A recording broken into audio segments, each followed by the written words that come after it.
Olá, meus amados irmãos, graça e paz. Que a bênção do Senhor esteja sobre a vida de todos. Hoje é a minha oração. Hebreus capítulo 12, meus irmãos, versos 1 e 2. Olhe para Jesus. Diz assim a palavra do Senhor: portanto, nós também, pois que estamos rodeados de uma tão grande nuvem de testemunhas, deixemos todo o embaraço e o pecado que tão de perto nos rodeia e corramos com paciência a carreira que nos está proposta, olhando para Jesus, autor e consumador da fé, o qual, pelo gozo que lhe estava proposto, suportou a cruz, desprezando a afronta, e assentou-se à destra do trono de Deus. Nesse texto, meus irmãos, nesse pequeno trecho, 2 versos apenas da palavra de Deus, aí em Hebreus capítulo 12, nós, meus irmãos, podemos tirar algumas preciosas lições para a nossa reflexão. E a primeira dessas lições, meus irmãos, é acerca do ponto onde nós devemos focar o nosso olhar. Enquanto nós vamos vivendo nesse mundo, enquanto vamos peregrinando pelos caminhos desta vida, onde o nosso olhar deve estar focado? A epístola aos Hebreus, meus irmãos, somos informados pelos estudiosos do Novo Testamento, foi escrita tendo em vista exortar hebreus que haviam professado sua fé em Cristo como Messias, mas que estavam tendo, alguns deles, uma atitude vacilante, desviando o olhar de Jesus e daquilo que Jesus representa. A epístola contém uma série de contrastes entre as coisas boas do judaísmo e as coisas melhores ou mais excelentes de Cristo. Assim é que Cristo é, como lemos logo no início da epístola, no capítulo 1, Cristo é melhor ou mais excelente do que os anjos. Cristo é melhor ou mais excelente do que Moisés, melhor ou mais excelente do que Josué, melhor ou mais excelente do que Arão. E a nova aliança é melhor ou mais excelente que a aliança mosaica. Sendo assim, meus irmãos, Cristo mais excelente, então devemos olhar firmemente para Ele, já que o nosso Senhor Jesus é mais excelente que os anjos, mais excelente que Moisés, mais excelente que Josué, mais excelente que Arão. A sua aliança conosco é mais excelente do que a aliança mosaica. Então nós devemos olhar firmemente para Ele. Os leitores originais dessa epístola são exortados naquele contexto, e nós também o somos, no contexto em que vivemos hoje, a olhar firmemente para Jesus. Jesus é o ponto ou o alvo onde eu devo focar o meu olhar, onde nós devemos focar o nosso olhar. O nosso olhar não deve estar focado para nós mesmos. O nosso olhar não deve estar focado nas outras pessoas. Nós não devemos desviar o nosso olhar de Jesus para as críticas que nos fazem, e nem mesmo devemos desviar o nosso olhar de Jesus para os elogios que nos fazem. Grandes homens de Deus têm caído porque, como dizem as Escrituras, a soberba precede a ruína. Então, quando focam o seu olhar, dão muita atenção aos elogios que recebem, às vezes a soberba, o engrandecimento, o auto-engrandecimento surge no coração, e a soberba precede a ruína. O apóstolo Pedro, meus irmãos, desviou o seu olhar de Jesus e afundou. Ele estava indo bem, andando sobre as águas ao encontro de Jesus, mas quando ele deixa de olhar para Jesus, olha para as ondas, olha para a fúria do mar, olha para os ventos, ele afunda e precisa pedir socorro a Jesus. Depois, Pedro manteve o seu olhar focado em Jesus e pôde, juntamente com os demais apóstolos, com ousadia responder às autoridades e ao sumo sacerdote que os admoestaram a não ensinar mais em nome de Jesus, responder assim: mais importa obedecer a Deus do que aos homens.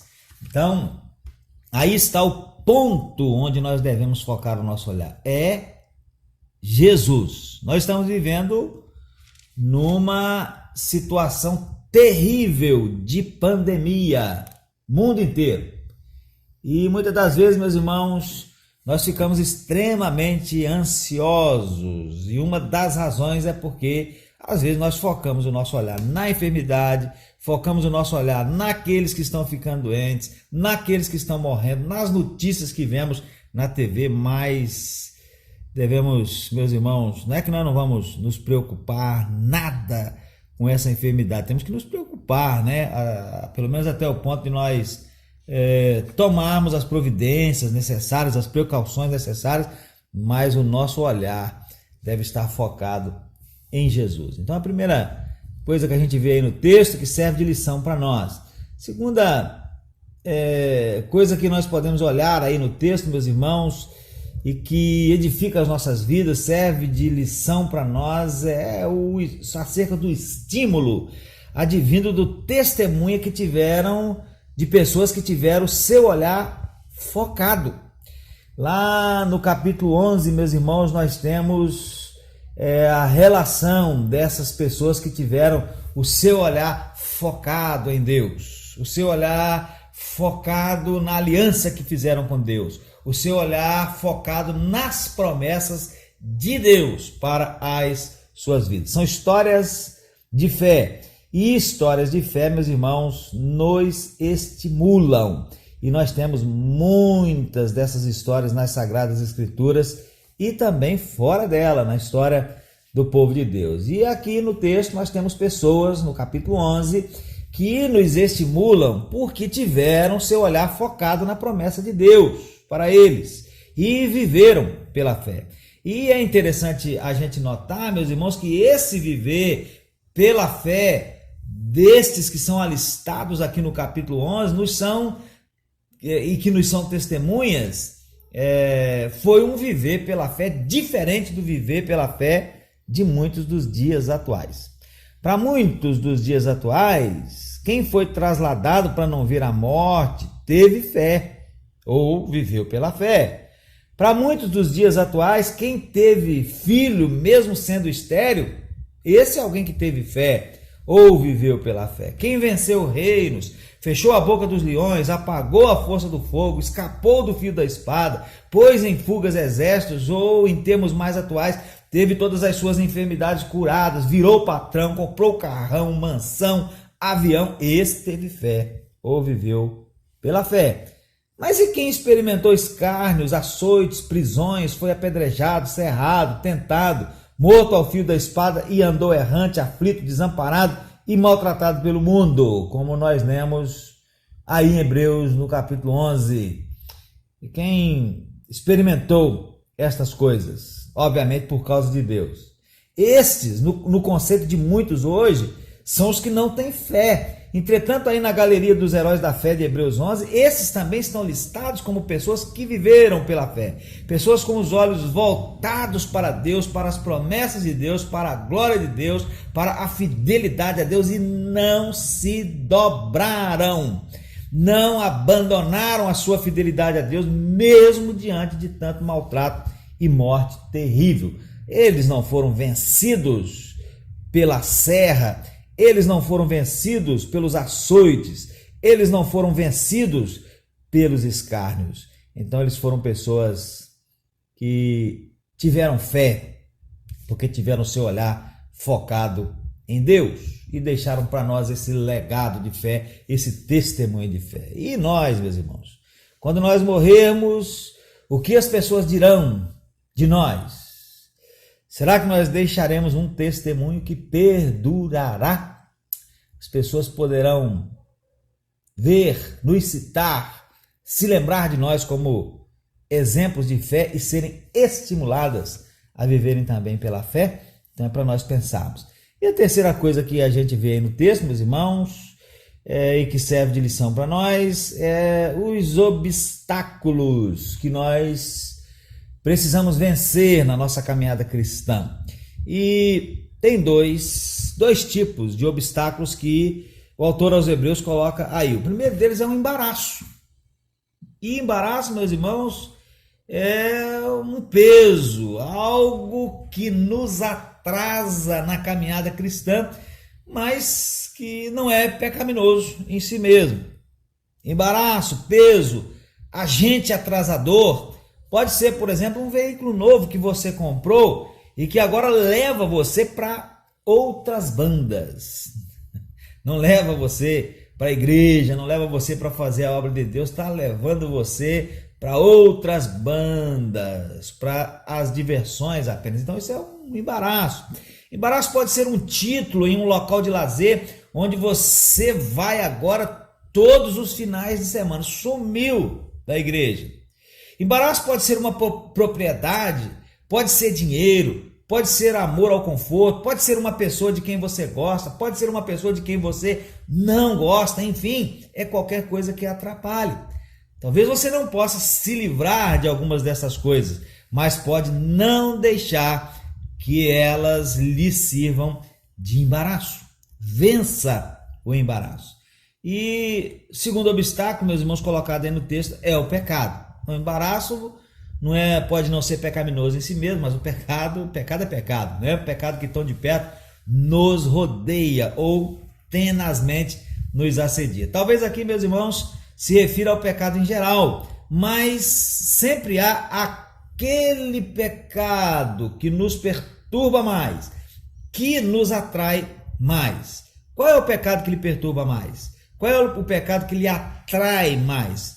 Para mim pode ser um, e para você pode ser o mesmo que o meu ou outro diferente. Qual é o pecado que tão de perto lhe rodeia? Precisa vencer.